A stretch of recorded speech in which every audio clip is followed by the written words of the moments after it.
late winter, and the hay ran out 3 weeks ago. A woman kneels over a pot on the fire, stirring something gray and bitter smelling that isn't quite porridge, boiled in what little milk the last cow still gives. Her hands are cracked from the cold and the work. Outside, that cow and 2 sheep stand in a barn built from turf, eating the last of a haystack that was supposed to last another month. A few feet from the fire, a stomach pouch, sewn from the lining of a slaughtered sheep, sits packed with its own blood, fat, and oats, boiling slowly. Because when you kill an animal in this house, nothing that came out of it gets thrown away. This is what most people never picture when they think about Vikings and winter. Not swords, not longships. Because here's the harder truth underneath that image. Sometimes, even with everything they knew how to do, the foraging, the slaughtering, the rationing down to the last mouthful, it still wasn't enough. And when it wasn't, they didn't fall apart. They already knew exactly what came next. They'd known it since before any of them were born. And it's darker than almost anyone assumes. Norse winter survival wasn't one skill, it was two, stacked on top of each other. The first was physical, the grinding, unglamorous work of stretching a hillside's worth of food across 5 months of dark and cold, using every scrap the land and the livestock could give up, down to the last drop of blood. The second only kicked in when the first one failed. And the second one is where this gets genuinely uncomfortable because it wasn't panic. It wasn't improvised in the worst hour of someone's life. It was written down, in advance, the same cold, deliberate way you'd write down a recipe, including exactly which humans got sacrificed first when the recipe ran out of ingredients. The fight for a Norse family's winter started months before the first frost, and it started with a decision that sounds simple and wasn't. How many animals do we let live? Every autumn, Icelandic and Scandinavian farmers slaughtered a portion of their herd. Not for a feast, but because feeding every animal through a full winter on stored hay was a losing bet. You killed the ones you couldn't afford to keep, and then you made absolutely certain none of that death went to waste. Blood was drained while the carcass was still warm and mixed with fat and oats or barley, stuffed into a pouch sewn from the animal's own stomach lining, and slow boiled for hours. It's called bludmur, blood pudding, and it's still eaten in Iceland today. In leaner years, when imported grain wasn't available, people didn't skip it. They used ground lichen instead of flour. The dish adapted to whatever the winter allowed. The principle behind it, nothing from a dead animal gets thrown away. Then there was the moss. Fjallagros, Iceland moss, isn't actually a moss at all. It's a lichen that grows on exposed rock in the highlands, and Icelanders have been eating it since the earliest Viking settlements. Gathering it wasn't a quick errand. Women and children rode out into the mountains for days at a time, sleeping in tents in the cold, filling skin bags with as much as they could carry, because the math on it was serious. 2 barrels of dried moss carried roughly the nutritional value of 1 barrel of flour, in a country where flour had to be imported, and often simply wasn't. Raw, the lichen is bitter enough to be barely edible, so it had to be soaked overnight, dried, and ground into a flour of its own, or chopped straight into milk and boiled down into that gray, unglamorous porridge from the opening. It went into bread, it went into the blood pudding, it went into whatever needed stretching. And there was always something that needed stretching. When even that wasn't enough, the sea and the sky picked up the slack. Dried fish became the substitute for bread. Whatever could be hunted got hunted.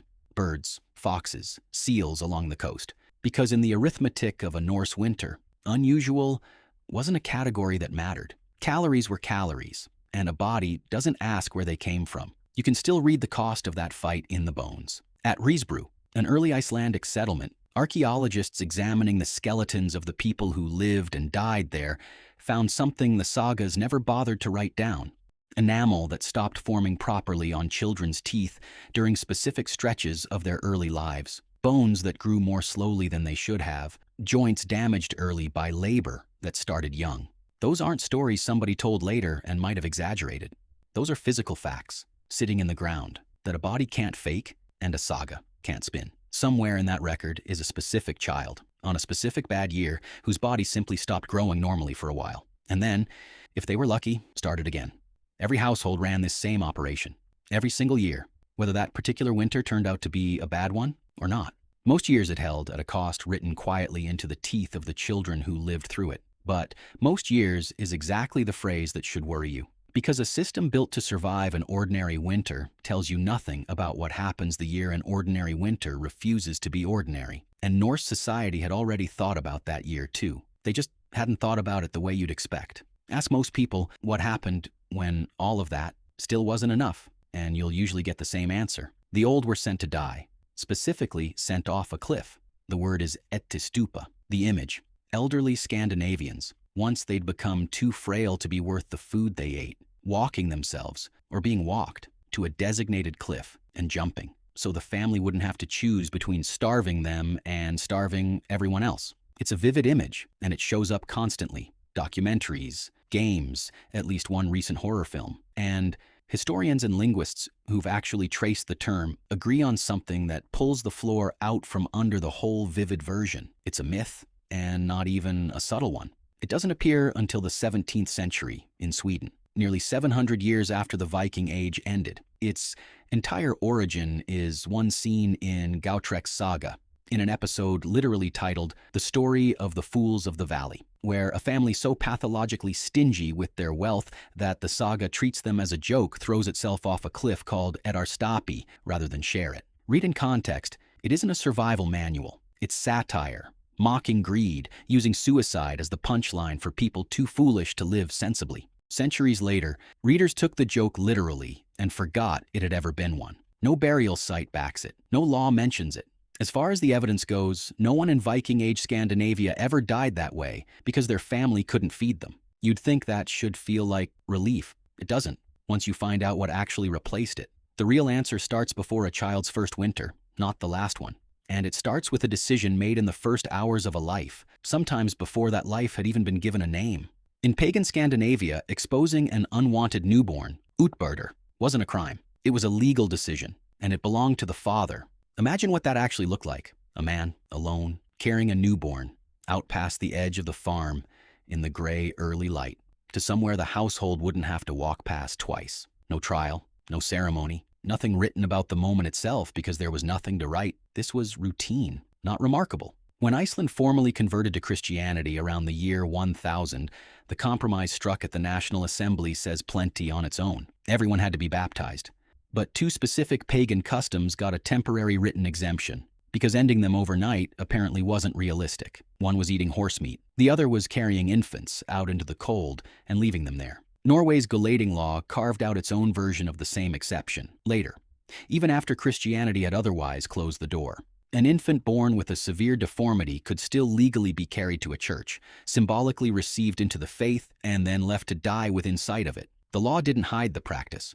It scheduled it. And in Gunnlaug's saga, a father gives the instruction to his pregnant wife outright, with no drama at all in the saga's own telling, the way you'd give an instruction about slaughtering livestock. A girl is to be exposed. A boy is to be raised. One historian, Nancy Wicker, has connected that specific pattern, girls valued less than boys at the exact moment of birth, to something else the record shows plainly, a real, measurable shortage of women across Viking Age Scandinavia. Her theory, and it remains a theory, is that some of the ships that later went raiding and settling in England, in Ireland, in Iceland itself, were chasing a shortage that had been quietly created years earlier, in rooms like the one this video opened in. For everyone who did survive infancy, the law had a second answer ready, colder, because now it was about people who'd already been loved for years, not newborns nobody had met yet. Iceland's law code, Grágás, spells out an exact chain of obligation for who had to feed whom when a household couldn't manage. Mother first, then father, then children, then siblings, then whoever stood next in line to inherit. And if that chain failed completely, a child could be legally compelled to sell themselves into servitude specifically to raise the money to keep a parent fed, not as a shameful last resort, whispered about and hidden, but as a codified legal remedy sitting in the statute books next to everything else, available to anyone who needed to use it. If even that failed, the burden shifted to the hrepper, a local unit of at least 20 free farmers, funded by a tithe, run by 5 elected officials with the legal power to prosecute anyone who refused to pay their share. Dependents who could mostly manage stayed on their own farms and drew from that fund. The ones who couldn't, the omegar, were rotated from household to household across the entire district, packed up and handed off like livestock nobody quite wanted, but everyone was obligated to feed for a stretch before being passed along to the next farm on the list. Imagine being that person, not a guest anywhere, not truly a member of any household you pass through, just a debt being paid down one farm at a time until the rotation started over. and anyone the system didn't recognize at all, a beggar with no legal claim on any of this, could be declared an outlaw after 2 weeks of asking for help, driven off assemblies by force with no consequence for whoever did it, and in the case of male vagrants, castrated under the law. So the honest answer to what did they do when it wasn't enough was never a myth about a cliff. It's the same instinct that drove the moss gathering and the blood pudding pushed to its absolute limit. Nothing gets wasted, including the people. Written down, ranked in order, administered by name, by farm, by household, and enforced. There's one more door people's imaginations always go looking for, and most content on this subject leaves it deliberately vague, because vague is easier than actually checking. Did it ever go as far as eating each other? The famine that hit Iceland's crops and hay wasn't a local misfortune either. In 1315, a catastrophic run of failed harvests tore through northern Europe on a scale historians now call the Great Famine, and Scandinavia sat inside the affected region along with England, France, and the Low Countries. Chroniclers writing in England during those same years recorded things almost too grim to repeat without a source attached. Horseflesh and dog flesh eaten as good meat, graves reportedly opened, and at least one chronicle claiming that some parents, driven past whatever line existed, ate their own children. Historians treat those specific claims with real caution. Chroniclers exaggerated, borrowed rumors from each other, and wrote to horrify as much as to inform.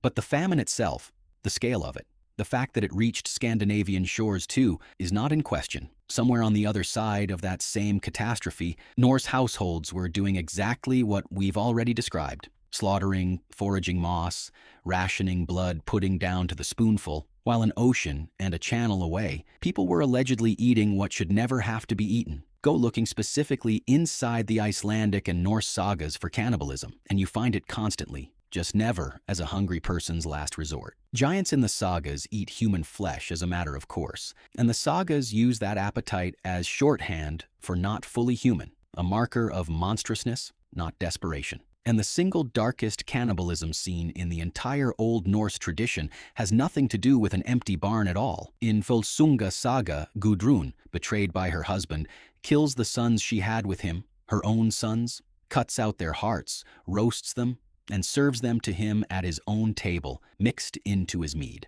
He eats without asking what it is. Only after does she tell him it's revenge, not hunger. Arguably the single most horrifying image the Norse imagination ever produced. And everyone listening to that saga understood it as exactly that. Not a scene about survival, a scene about what betrayal can turn a person into. So, if you came looking for confirmed evidence that a bad Norse winter ever pushed a family that far, the sagas and the law don't hand it to you. What they hand you instead might be worse to sit with. A culture that had thought so carefully, so specifically, about what it means to eat a person that it built an entire vocabulary of vengeance and monstrousness around the idea.